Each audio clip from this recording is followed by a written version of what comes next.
title, the forbidden betrayal officer Daniel Carter had built a life that seemed perfect on the outside. A devoted husband to Lisa, a father to 2 young children, and a respected correctional officer at Crestwood State Prison. Daniel embodied responsibility, but beneath the surface, his life was spiraling into dangerous territory. It all began with Olivia Martinez, a young woman sentenced to 5 years for a non-violent offense. She was charming, vulnerable, and to Daniel, irresistible. What started as stolen glances turned into secret conversations, then late-night encounters in the shadows of the prison. They fell into a reckless affair, one that both knew could destroy them.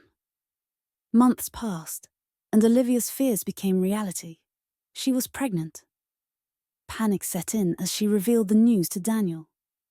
"You have to take responsibility," she pleaded. "This is your child too." Daniel's world cracked open.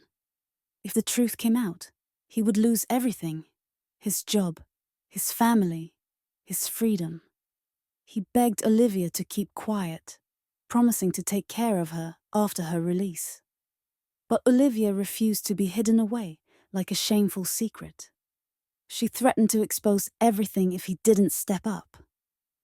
Desperate and cornered, Daniel made a decision that would seal his fate. One night, under the guise of routine rounds, he slipped into Olivia's cell with a plan to silence her forever.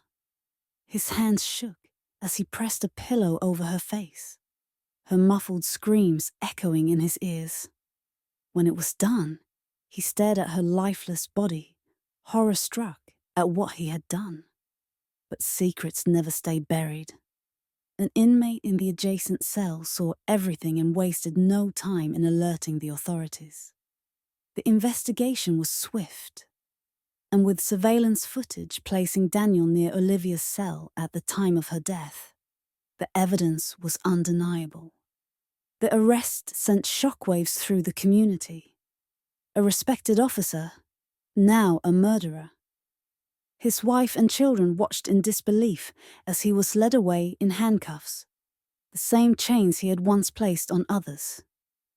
During the trial, the prosecution painted him as a man who let lust and fear turn him into a killer. The jury needed little time to deliberate, guilty on all counts. Sentenced to life without parole, Daniel Carter now rotted in the very prison he once controlled, haunted by the choices that had led him there. Lisa never visited. His children never called.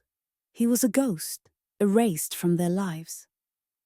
In the end, his betrayal, his affair, and his desperate crime had destroyed everything, leaving him with nothing but the silence of a cold prison cell.